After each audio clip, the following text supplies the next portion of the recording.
ఓం శ్రీ సాయిరామ్. సాయి బంధువులారా, ఆత్మస్వరూపులారా, ప్రేమ స్వరూపులారా, గత 5-6 నెలల నుంచి కూడా సాయిబాబా గారి మీద విపరీతమైనటువంటి దేశంతో, వ్యతిరేక భావంతో విచ్చలవిడిగా రెచ్చిపోతూ సచ్చరిత్రను వక్రీకరిస్తూ, సచ్చరిత్ర అంటే ఆ పదం వాడకూడదు, అలాంటి ఎందుకు పనికిరానిది లేదా అన్ని తప్పులే ఉన్నది, అసలు బాబా అంటే పూర్తిగా ఆయన హిందూ మతాన్ని ద్వేషించే వ్యక్తి, ఆయన ఒక ముస్లిం మతోన్మాది అన్నట్టుగా చిత్ర విచిత్రాలుగా ఇష్టారాజ్యంగా ప్రచారం చేశారు. బాబా గుడికి వెళ్ళొద్దని చెప్పారు, బాబా మందిరాలను దర్గాలని చెప్పారు.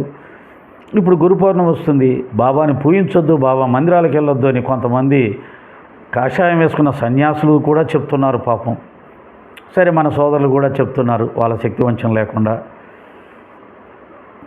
అదే సమయంలో ఇది వారి ప్రయత్నానికి నేను అనుకోవడం చివరి 2 రోజులు, 29 గురు పౌర్ణమి. వారు చేసిన ప్రయత్నం ఎంతవరకు ఫలించింది అనేది, అంటే రిజల్ట్, ఈ 6 నెలలు చదివారు బాగా, ఇప్పుడు పరీక్ష కూర్చున్నారు. గురు పౌర్ణమికి బాబాగారి మందిరాలకు హిందువులు ఎవరు రాకూడదు, వాళ్ళు చెప్పింది నమ్మి ఉంటే. వాళ్ళు చేసిన ప్రయత్నం ఫలిస్తే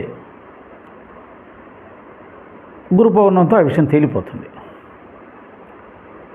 అయితే వాళ్ళు బాబాగారిని ద్వేషిస్తూ దూషిస్తూ ప్రచారం చేశారే కానీ నిజమైన వారు భావించే సనాతన ధర్మానికి సంబంధించిన వ్యాస భగవానుడు, శంకర భగవత్పాదుల యొక్క గొప్పతనాన్ని ప్రజలకు కింది స్థాయి వరకు తీసుకువెళ్ళే ప్రయత్నం చేయలేదు. వారి గొప్పతనాన్ని, వారు అందించిన జ్ఞానాన్ని, వారు సమాజానికి చేసిన సేవని,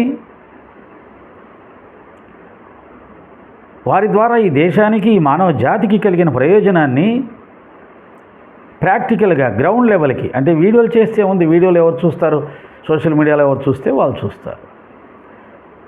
కానీ గ్రౌండ్ లెవెల్కి వెళ్ళి ప్రజలకి సమావేశాలు పెట్టి వ్యాస భగవానుల వారు, ఆదిశంకర భగవత్పాదుల వారు హిందూ ధర్మానికి చేసిన మేలు, మానవ సమాజానికి అందించిన జ్ఞానం, ఆ జ్ఞానం ఆచరించడం ద్వారా మనకు కలిగే ప్రయోజనం ఏమిటి,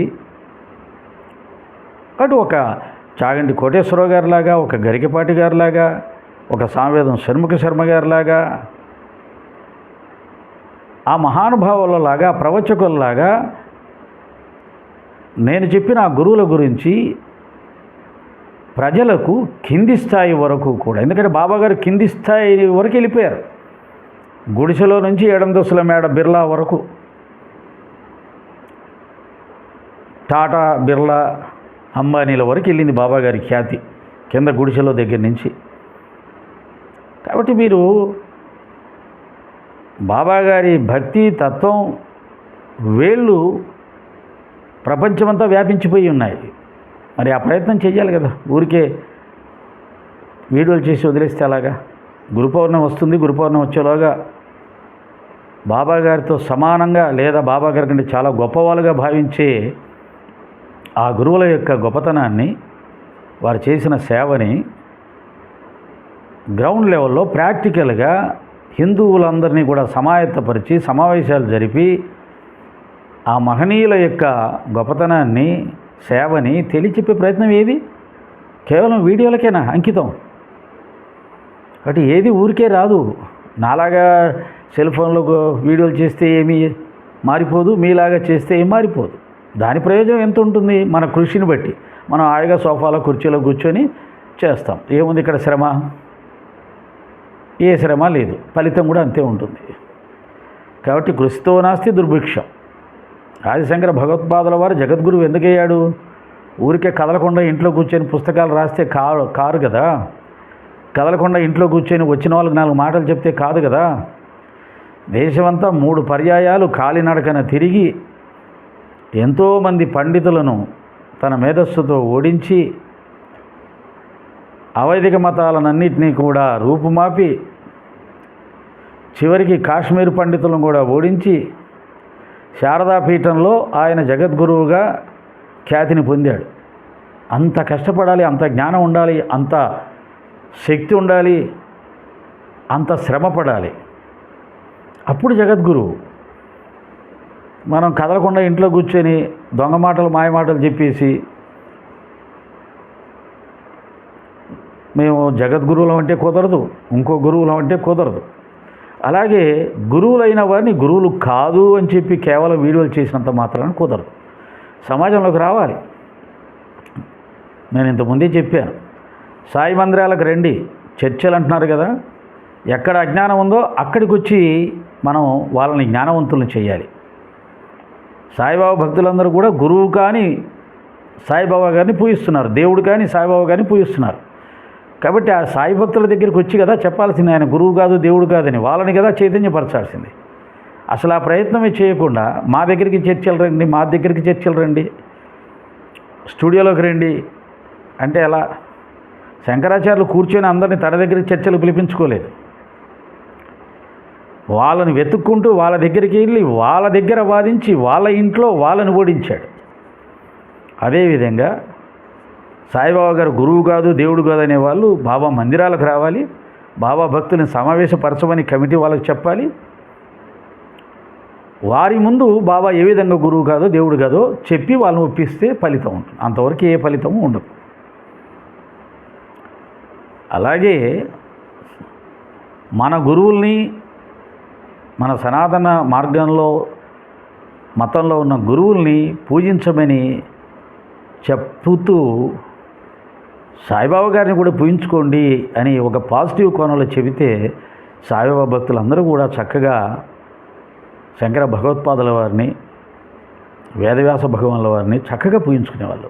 కానీ బాబా గారిని గురువు కాదు, ఏమీ కాదు, బాబాని పూజించొద్దు అని అంటే అయిపోయింది.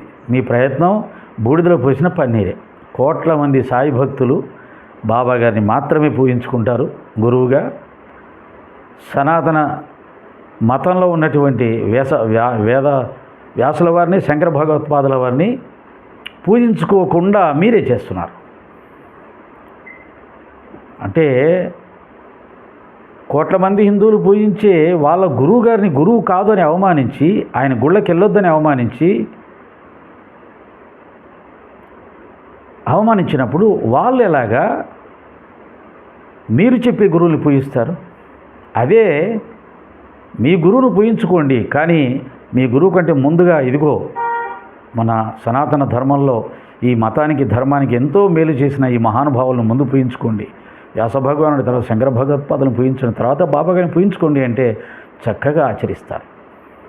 కానీ మీరు ఆ విధంగా పాజిటివ్ కోణంలో పోకుండా నెగిటివ్గా పోతూ వారిని బాధ పెడుతూ రెచ్చగొడుతూ ఉండటం వల్ల జరగాల్సిన మేలు జరగకుండా పోతుంది. మన సనాతన ధర్మంలో ఉన్న ఆ గొప్ప గురువుల ఆరాధన జరగకుండా మీ ప్రవర్తన అడ్డుపడుతుంది. చాలామంది ఉన్నారు ఇలా. ఎందుకు అలా చేస్తున్నారో తెలియదు. బాగా చదువుకున్న వాళ్ళు ఉన్నారు, మేధావులు ఉన్నారు, డాక్టర్లు ఉన్నారు. అందరూ వ్యతిరేకత వ్యతిరేకత వ్యతిరేకత వ్యతిరేకత వల్ల ఏం సాధించలేరు. బాబాని బాబా నుండి బాబా భక్తులను దూరం చేయలేరు. గురు పౌర్ణమి అంటే సాయిబాబా గారిని మందిరాలకే వస్తారు, బాబా గారిని గురువుగా భావిస్తారు, బాబా గారిని గురువుగా పూజిస్తారు. వారితో పాటు మన సనాతన గురువులను కూడా పూజించే అవకాశం ఉన్నా సరే దాన్ని సరైన విధంగా మీరు పోకపోవడం వల్ల మీ ప్రయత్నం సఫలం కాకుండా విఫలమైపోతుంది. నేను మొన్న అమలాపురంలో చెప్పాను, బాబా గారితో పాటుగా వ్యాస భగవానుల వారిని, శంకర భగవానుల వారిని ఫోటోలు సేకరించి పూజించండి బాబా గారితో పాటు అన్నారు. తప్పకుండా చేస్తామన్నారు. మనం చెప్పే విధానాన్ని బట్టి ఉంటుంది. ఇంకా ఎప్పుడు తెలుసుకుంటారు చెప్పే విధానం. సాయిరామ్.